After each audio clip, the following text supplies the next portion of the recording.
ایک قدیم سلطنت میں جہاں دولت اور مرتبہ انسان کی قدر کا پیمانہ تھے، ایک شہزادی رہتی تھی جو اپنی خوبصورتی اور ذہانت کے لیے مشہور تھی۔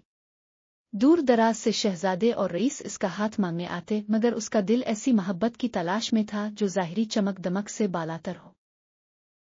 ایک دن محل کے دروازے پر ایک فقیر نمودار ہوا۔ اس کے کپڑے بوسیدہ اور چہرہ زندگی کی مشکلات کا عکاس تھا، لیکن اس کی آنکھوں میں حکمت اور مہربانی کی چمک تھی۔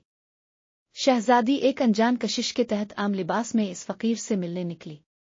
اس نے معلوم کیا کہ اس کا نام عادل ہے، جو کبھی ایک عالم تھا، مگر حالات نے اسے سب کچھ کھو دینے پر مجبور کر دیا سوائے اس کی نوبلاٹی کے۔ شہزادی اور عادل نے وقت ساتھ گزارا، کہانیاں اور خواب بانٹے۔ شہزادی اس کی عقل اور ہمدردی سے متاثر ہوئی، وہ خصوصیات جو اسے دیگر رئیسوں میں کم ہی ملی تھیں۔ ان کا رشتہ گہرا ہوتا گیا، اور شہزادی نے محسوس کیا کہ اسے وہ محبت مل گئی ہے جس کی اسے تلاش تھی۔ ہمت جمع کرتے ہوئے اس نے عادل کے سامنے اپنی اصل شناخت ظاہر کی اور اپنے جذبات کا اظہار کیا۔ عادل حیران ہوا، مگر اس نے بھی اپنی محبت کا اقرار کیا، لیکن اسے بادشاہ کے رد عمل کا خوف تھا۔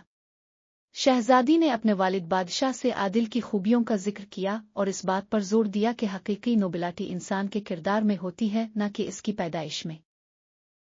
بادشاہ اپنی بیٹی کی خلوص سے متاثر ہو کر اور عادل کی اصل قدر کو پہچانتے ہوئے ان کی شادی کی اجازت دے دی۔ ان کی شادی کا اعلان سلطنت میں ہلچل مچا گیا، سماجی روایات کو چیلنج کرتے ہوئے، اور بہت سے لوگوں کے لیے مثال بن گیا۔ ان کی شادی ایک شاندار تقریب تھی جو دو دنیاؤں کے ملاپ کی علامت بنی۔ شہزادی اور عادل نے حکمت اور ہمدردی سے حکومت کی، ان کی محبت کی کہانی ایک افسانہ بن گئی جو یاد دلاتی تھی کہ حقیقی نوبلاٹی دل کی پاکیزگی اور کردار کی مضبوطی میں ہوتی ہے۔